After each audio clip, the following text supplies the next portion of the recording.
नमस्कार दोस्तों, मैं सुनीता कथा मंथन में आप सबका स्वागत करती हूँ। कथा मंथन में आज सुनिए एक पुरानी कहानी टूटे सपने, जिसके लेखक है द्विजेंद्र नाथ मिश्र निर्गुण। दोस्तों, आपने जो जो कहानियाँ रिक्वेस्ट में डाली हैं, मेरे को जितनी भी कहानियाँ मिलती हैं मैं उसको जितना जल्दी हो सके अपलोड करने की कोशिश करती हूँ। तो शानी जी की जो कहानी आपने कहा है तो उसको मैं देखती हूँ जितना जल्दी हो सके मैं अपलोड करूँगी। अदरवाइज़ मैंने शानी जी की दूसरी कहानियाँ डाली हैं, जैसे जीने के लिए इत्यादि। वो सब आप शानी जी की कहानियाँ, शानी जी की लोकप्रिय कहानियाँ प्लेलिस्ट में जा कर के सुन सकते हैं। उनकी एक कहानी का लिंक मैं आपको इसके डिस्क्रिप्शन बॉक्स में भी दे दूँगी, आप वहाँ जा कर के भी सुन सकते हैं। तो चलिए शुरू करते हैं टूटे सपने। पत्नी को दवा की तीसरी खुराक पिलाकर राम प्रसाद छज्जे पर रेलिंग के सहारे जा खड़ा हुआ। मोहल्ले का दुकानदार अपनी दुकान बढ़ाकर लालटेन हाथ में लटकाए चला आ रहा था। घर के नीचे आकर पूछने लगा, बाबू क्या वजह है? राम प्रसाद ने 10 मिनट पहले दवा दी है, बल लगाकर कह पाया। 10, और फिर उसी तरह हो गया। दूर चौराहे के पास से कार्निवल में बजते हुए किसी रिकॉर्ड की प्रतिध्वनि कान के पास गूंजती चली जा रही थी। राम प्रसाद जाने कब तक यूं रेलिंग पकड़े खड़ा रहा और खड़े खड़े पैरों पर ठंडक चढ़ने लगी, कपड़े शीतल होने लगे। सहसा उसे ध्यान आया, हवा तीव्र हो गई है। तब धीरे से खिड़की की किवाड़े देकर वह भीतर को आ गया। फिर रुकना पत्नी के मुख पर झुककर सुनने लगा। कितना धीमा निश्वास। कमरे में लाइट नहीं है।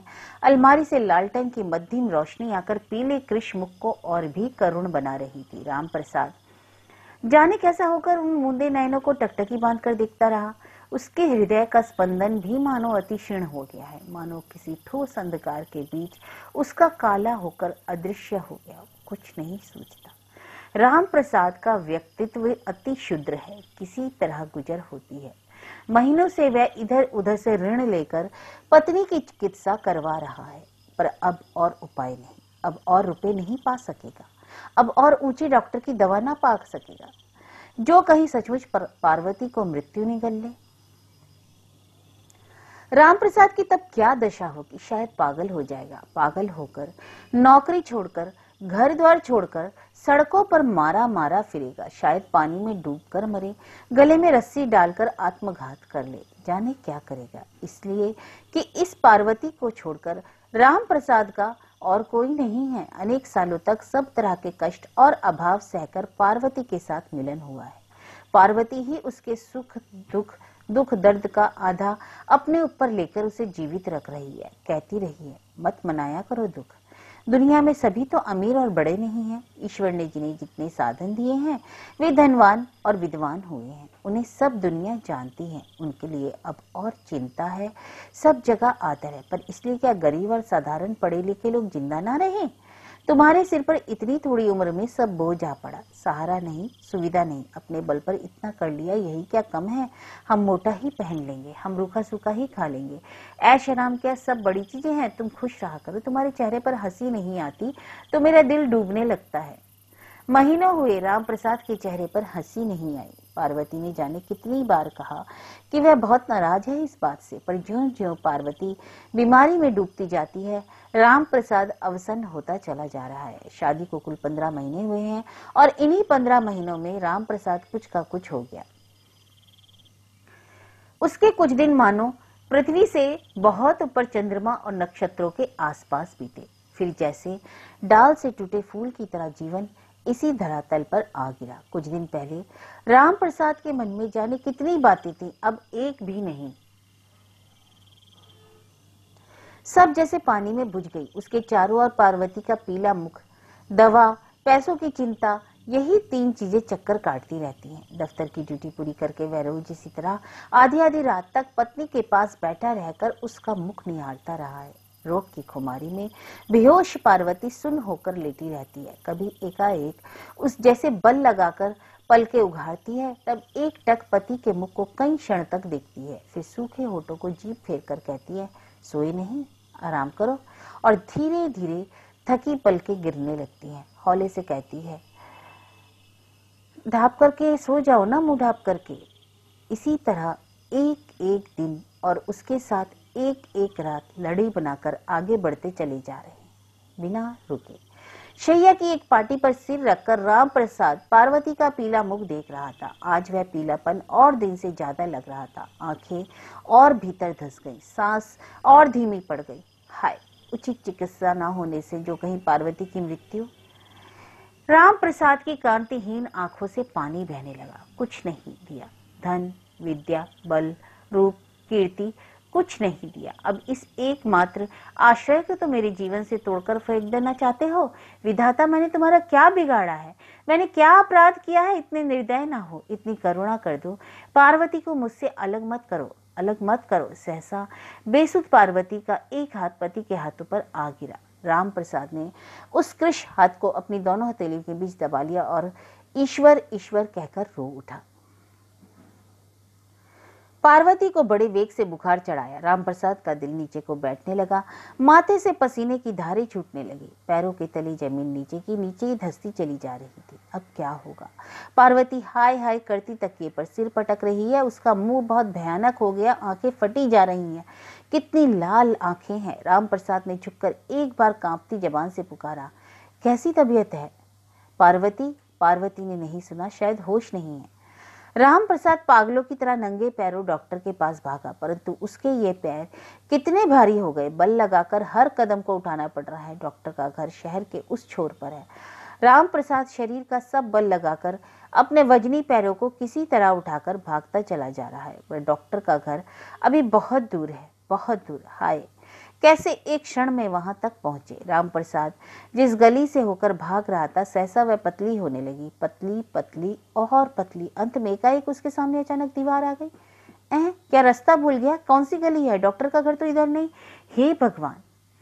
वह पीछे लौटकर भागा। काली निचाट रात, आसमान पर खूब घनघोर। एक बार जोर से बादलों के टुकड़े गड़गड़ाए, पड़ करके मेह गिरने लगा। अंधेरे में राम प्रसाद घबराकर उस गली को जल्दी जल्दी पार करने लगा।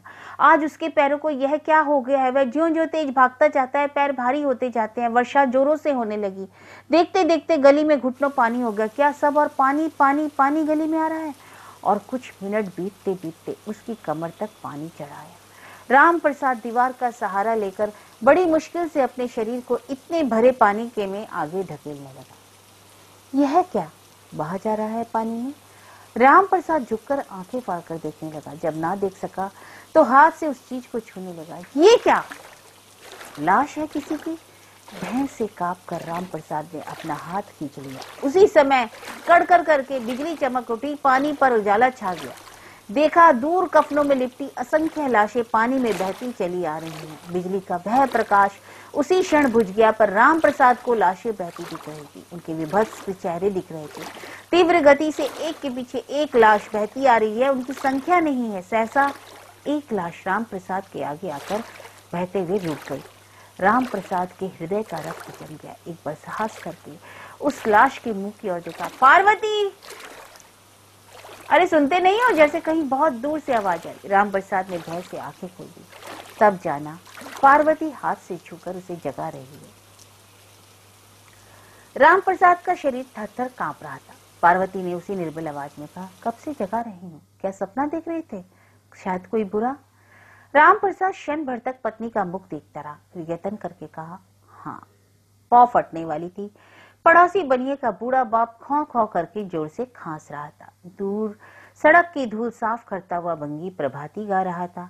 राम प्रसाद ने खड़े होकर छज्जे के पार आकाश देखा। सप्तऋषि पश्चिम में नीचे उतर गए थे और हल्के आलोकमय पूर्वाकाश के बीच शुक्र तारा टिमटिम करके दमक रहा था। कई घंटा घर में घड़ी ने 4 बजाए।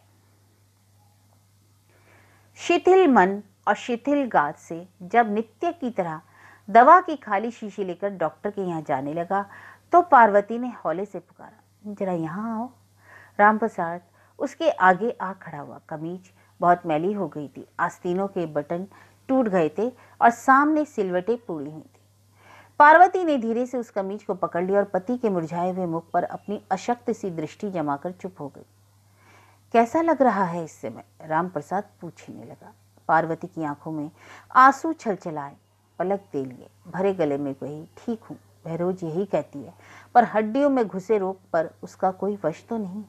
फिर भी पति के आगे अपनी यंत्रणा की बात नहीं कहती। राम प्रसाद इस ठीक हूँ का अर्थ समझता है, समझकर उसका कलेजा भर आता है, पर आज वह जाने कितना निर्बल हो गया है। पार्वती आंखें मूंदे निश्चल पड़ी थी। घड़ी पीछे स्वस्थ होकर उसने पलके उघाड़े देखा, राम प्रसाद की दोनों आंखों से छर छर आंसू गिर रहे थे। पाटी का सहारा लेकर उसने पति को हाथ पकड़कर बैठा लिया, फिर चुपचाप अपने आंचल से आंसू पोंछे और धीमे स्वर में बोली, पागल हो गए हो?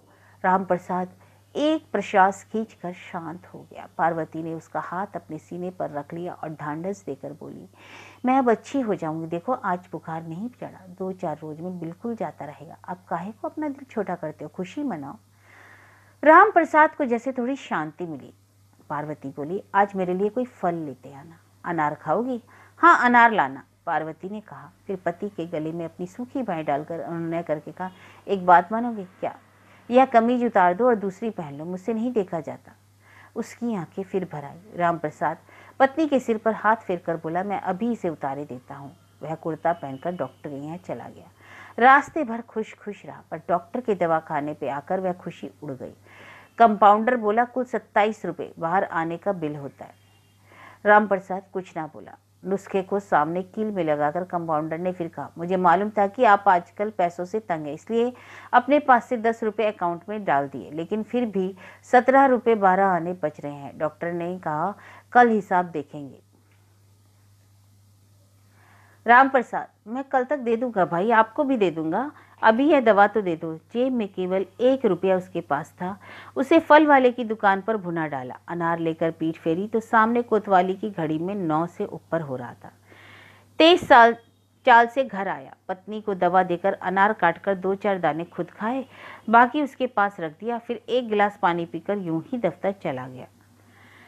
जीवानंद अभी नया ही नौकर हुआ था। पहाड़ी ब्राह्मण था, बहुत ही सीधा साधा। उससे राम प्रसाद की बहुत पटती थी। दोनों की सीटें भी दफ्तर के आसपास थी। जीवानंद की पत्नी गौना होते ही अचानक मर गई। वह भी रंडुआ था, पर कभी भी अपने जीवन का अभाव या मृत पत्नी की बातें ना करता। राम प्रसाद ने एक आध बार कौतूहल करके पूछा तो हंस कर कह दिया, हाँ कभी कभी याद आ जाती है, और फिर उसी हंसी के बीच कह देता, अब इस साल देश जाकर दूसरी शादी करेंगे। उसने वे दुख उठाए नहीं है, या उसका दिल ही इतना कठोर है जो कभी वह राम प्रसाद होता तो कभी ऐसा ना कहता। और राम प्रसाद की पार्वती भी शायद संसार की और पत्नियों से भिन्न है। शायद कोई पत्नी अपने पति से इतना प्रेम नहीं करती है। राम प्रसाद को दृढ़ विश्वास है, इतनी रूप संपदा लेकर, इतना पढ़ लिख कर वह राम प्रसाद के दरिद्रता भरे घर में अपना अस्तित्व भूलकर राम प्रसाद के अति तुच्छ व्यक्तित्व पर, अति साधारण चेहरे पर सर्वस्व निछावर कर रही है। जीवानंद भला यह समझ सकता है, पर जीवानंद के हृदय में साथी के लिए सहानुभूति बहुत है। राम प्रसाद जी खोलकर उससे सेवा सहायता ले सकता है, पर उससे जब तब राम प्रसाद ने कितना ही उधार ले लिया कभी हिसाब नहीं करता। पर इस समय जब राम प्रसाद की प्रिया उसका सब सुख काला करके दुख की घटाओं से उसके हृदय घिरकर आज मृत्युशैया पर पड़ी है, और डॉक्टर की औषधि के लिए प्राण जीवन जो इसकी जीवन रक्षा के लिए जो औषधि है उसको लेने के लिए भी पैसे नहीं है, इस विपदा की बेला में जीवानंद ने रुपए के लिए सिर डुला दिया निषेध में। बोला, कोरा हूं भाई, चाचा को खेत लेना था और उन्हें सब भेज दिया, कल ही भेजा है। कल अगर तुमने चर्चा की होती तो उन्हें हरगिज ना भेजता। राम प्रसाद के ऊपर मानो एक वजनी पत्थर आ गिरा। क्षण भर के लिए सामने की लिखावट काली होकर मिट गई, फिर अपने लिखे सब अक्षर आपस में असंगत होकर विच्छिन्न हो जाते। तब उसने हाथ की कलम रख दी और विमुड़ होकर पीछे लिखे पेज लौटने लगा। जीवानंद उसका यह भाव समझकर काम रोककर बोला, देखो तो। राम प्रसाद ने उसकी ओर नजर कर ली। बोला, कुरैशी के पास चाय है, उसे मांग कर देखो। आशा की क्षीण किरण पकड़ कर कहा, हो आओ। जीवानंद कुरैशी के कमरे में चला गया तो राम प्रसाद का दिल साफ साफ शब्दों में कहने लगा, उसके पास भी नहीं होंगे, तुम देख लेना, उसके पास भी नहीं होंगे। कि अचानक सब चपरासी ने कान के पास झुककर कहा, आपको साहब बुला रहे हैं। राम प्रसाद ने उत्तर दिया, अच्छा, और अब वह अपना रजिस्टर लेकर चल दिया। सामने गैलरी में जीवानंद लौटा आ रहा था मुस्कुराता हुआ। शायद काम बन गया है। आमने सामने हुए तो जीवानंद ने उसी तरह हंसकर कह दिया, उसके पास भी नहीं है। साहब अपनी घूमने वाली चेयर पर टेबल के नीचे दोनों टांगे फैलाए बैठा था। सामने ढेरों कागजों के बीच अपना पान डिब्बा रखकर गिलौरी खा रहा था। बड़ा रौबदार चेहरा है, काली लंबी मूछ है, पान से होठ लाल किए रहता है, हर समय पान उसके मुंह में रहता है। नीले मखमली बटुए में एक चुटकी सुरती निकालकर मुंह में रखता हुआ बोला, कहिए फिनिश हो गया सब? जी हाँ, रामप्रसाद ने कहा और रजिस्टर खोलकर उसके सामने सीधा करके रख दिया। इस साहब को कितनी पे मिलती है? कुछ नहीं, यही 600-700। रामप्रसाद को क्या मिलता है? 80 रुपये। साहब के आसपास घर बाहर सब और रुपया ही रुपया, नोट, गिन्नी, चेक। रामप्रसाद की जेब में कुल 11.5 आने पैसे हैं। यहाँ सामने थे मोटे रजिस्टर जिनमें हजारों लाखों रुपयों का हिसाब है। घर में रुगड़ा बारवती है जो ऊंची औषधि और पत्ते के बिना मृत्यु के मुख में खिंची जा रही है। यह साहब अगर चाहे तो अभी 1 लाख पा सकता है। रामप्रसाद अपने सब साथियों से 27 रुपये भी उधार नहीं पा सकता। रामप्रसाद का मुंह देखो और इसका, रामप्रसाद का भाग्य देखो और इसका। अरे यहाँ कितना है? यहाँ जी, रामप्रसाद ने चौंक कर कहा। ओ ठीक है साहब बोला। रामप्रसाद फिर चुप होकर सोचने लगा और असिस्टेंट ने आकर अदब से कहा, सर ये 4000 रख दो। साहब ने बिना नजर उठाए कहा। असिस्टेंट नोटों की गड्डी सामने रखकर चला गया। रामप्रसाद ने एक बार सतृष्ण आंखों से उन नोटों की ओर देखा। 100-100 के नोट, कितने सुंदर, कितने आकर्षक। अगर इनमें से किसी प्रकार एक ही उसे मिल जाता। उसे डॉक्टर को देना है, ना देने पर अब वह शायद और दवा नहीं देगा रामप्रसाद को, और दवा न पाकर शायद पार्वती कष्ट से तड़प तड़प कर मर जाएगी। क्षण भर में रामप्रसाद का मन घर में रोग शैया पर लेटी पार्वती के पास जा पहुंचा। साहब का फाउंटेन पेन हर रोज शीघ्रता से साइन करता चला जा रहा है। सामने टेबल पर 4000 के नोट पड़े हैं। इस बार रामप्रसाद बैठा है, उसे यदि एक नोट मिल जाता। सहसा पान से लाल होठों से आवाज निकली, खां साहब, और सर से चेयर उधर की ओर घूम गई। रामप्रसाद ने एक बार चारों ओर देखा। सब क्लर्क अपनी अपनी रजिस्टर पर झुके हैं, कोई नहीं देख रहा। अगर वह इन नोटों में से सर से चेयर की इधर गई। खां साहब के सामने क्या बात हुई कुछ पता नहीं। रामप्रसाद के हृदय में अभी कितनी जोर का तीव्र स्पंदन हुआ जो शिथिल होने लगा। कलम चलाते चलाते कहा, कल के कागजात भी जल्दी साफ हो जाने चाहिए, समझे? जी।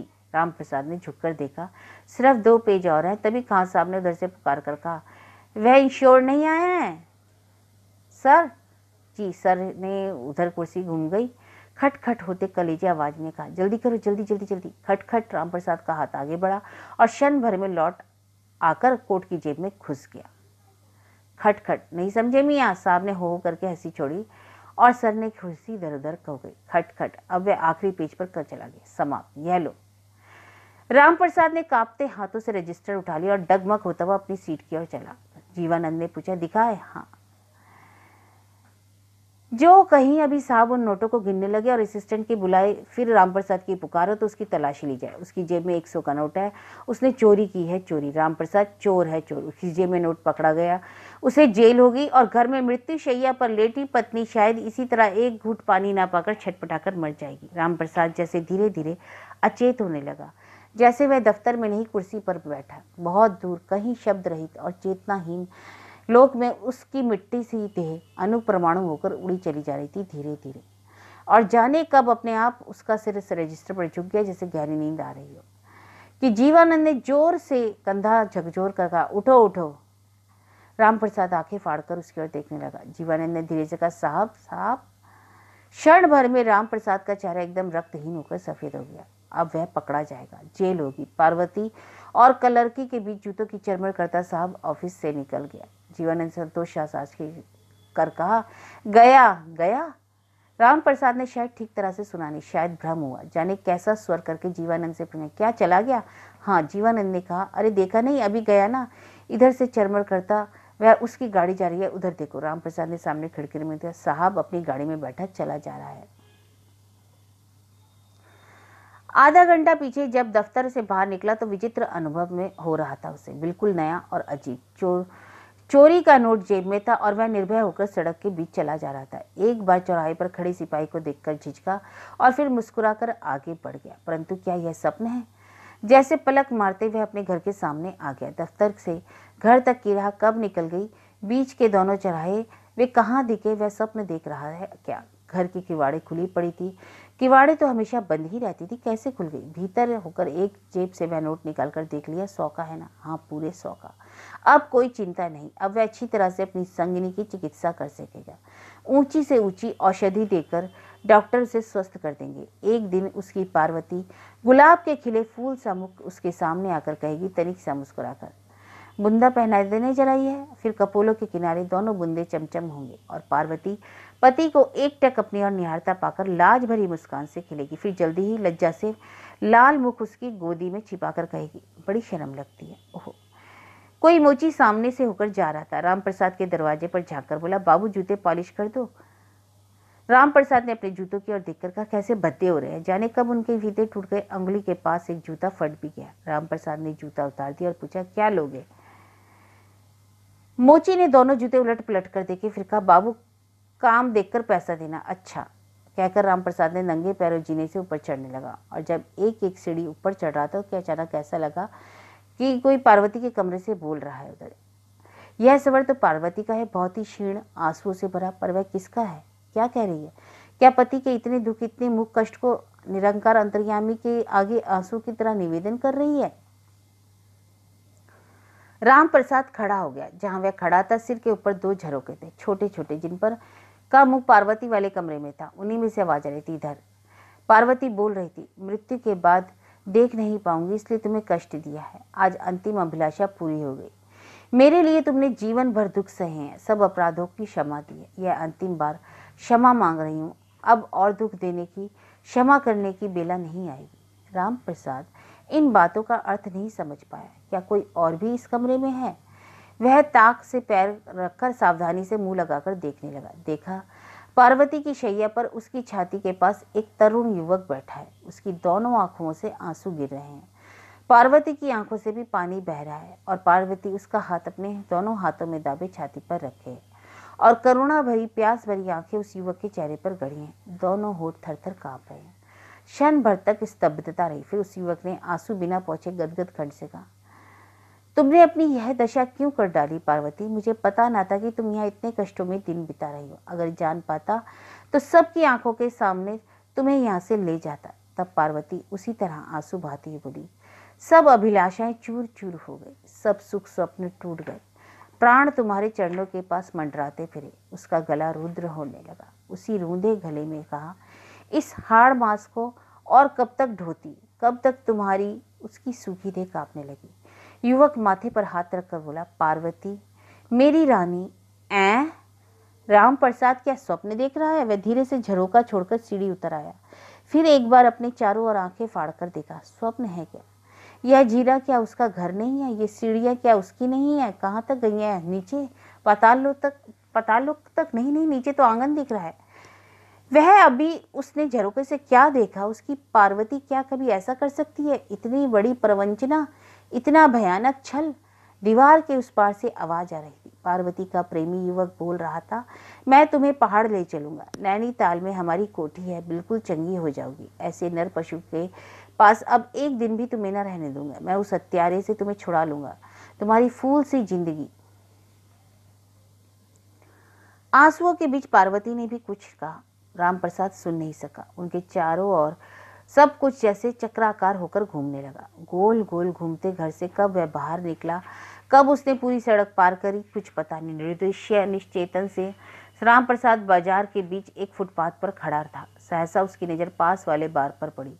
2 संभ्रांत व्यक्ति भीतर से निकले और एक विचित्र प्रकार की गंध छोड़ते हुए राम प्रसाद के बगल से आगे बढ़ गए। होठों से मुस्कुराते, सिगार का धुआं छोड़ते। राम प्रसाद ने क्षण भर सोचा, फिर बिना किसी और देखे वह बार में घुस गया। गद्देदार कुर्सी पर बैठे राम प्रसाद के आगे झुककर बॉय आती शिष्टता से पूछने लगा, हुजूर क्या पिएंगे? शराब लाओ। राम प्रसाद ने बिना हिचकिचाहट के कहा। जेब में 100 का नोट पड़ा था। शराब पियो, आज सब व्यथा कष्ट भुला देगी। कब से दुख सह रहे हो, आज 2 घड़ी मौज ले लो, पियो शराब पियो। पार्क की घास पर सोए पड़े राम प्रसाद की भोर की बेला एक माली ने आकर जगाया। अरे यहाँ पानी लगेगा, हट जाओ। राम प्रसाद पार्क से निकलकर सड़क पर आ खड़ा हुआ और एकाएक कल शाम की सारी घटना, संपूर्ण वातावरण आंखों के सांके नाच उठा। क्या पार्वती अपने प्रेमी के साथ चली गई? हत्यारे के हाथों से बचाकर उसके प्रेमी ले गया और आधी रात को अपनी कार में बिठाकर घर खाली पड़ा होगा। राम प्रसाद सरपट भागा अपने घर की ओर। यहाँ आकर देखा दरवाजा खुला पड़ा है। चली गई पार्वती, चली गई छलना में। सोचता सोचता राम प्रसाद ऊपर के कमरे में पहुंचा तो चौंक कर पार्वती नित्य की तरह शैया पर लेटी थी। उसकी संपूर्ण देह चादर से ढकी थी और ऐसा लगा कि सिसकियां ले रही हो। राम प्रसाद की आहट पा गई शायद, इसलिए रो रही थी। आंसू बहाकर पैरों पड़कर क्षमा क्षमा पुकारने का नाटक रचेगी और क्या, परंतु अब सब व्यर्थ है। राम प्रसाद को अब और धोखा देने की चेष्टा ना करो नारी। स्वर को संयत करके होठों पर व्यंग भरी मुस्कुराहट लिए सिरहाने पड़ी कुर्सी पर बैठकर पूछा, कैसी तबीयत है? पार्वती ना बोली। राम प्रसाद ने उसी स्वर में पूछा, पहाड़ कब जा रही हो? कब आएंगे प्राण प्यारे तुम्हें ले जाने? पार्वती ना बोली। राम प्रसाद ने वाणी में विष घोलकर कहा, नर पशु से बचाने वाला कहाँ चला गया? कोई दूसरा नाटक खेलने की तैयारी है क्या? पार्वती ना बोली। फिर राम प्रसाद ने कुड़कर कहा, अरे चली क्यों ना गई अपने प्रेमी के साथ? चरित्रहीन औरत, तू क्यों है यहाँ मेरे घर में लेटी? जाकर उसकी गोदी में जाकर लेट। पार्वती तब भी ना बोली। राम प्रसाद का खून उबलने लगा। उसने चिल्लाकर कहा, बोलती क्यों नहीं पापिनी? जवाब दे, कितनी देर में जाएगी यहाँ से? बोल नीच। पार्वती ना बोली। राम प्रसाद ने आगे को झुककर एक झपट्टे से पार्वती के ऊपर से चादर खींच ली, परंतु पार्वती सुन पड़ी थी। ना उसने आंखें खोली ना होठ। क्रोध से उन्मत्त होकर राम प्रसाद उसकी कृष्ण देह को झटक कर करने लगा, बोल पापिनी, जवाब दे। पार्वती सुन, ना उसने आंखें खोली ना होठ। तब राम प्रसाद ने घबराकर पार्वती को एक बार ध्यान से देखा। लाश पड़ी थी बेजान। राम प्रसाद बाहर को भागा। जीने के उसके पैर उलझे और लड़खड़ाता हुआ सीढ़ियों के नीचे आ गिरा। उठना चाहा पर उठ नहीं पा रहा था। ना जाने तब कौन खिलखिलाकर हंस पड़ा।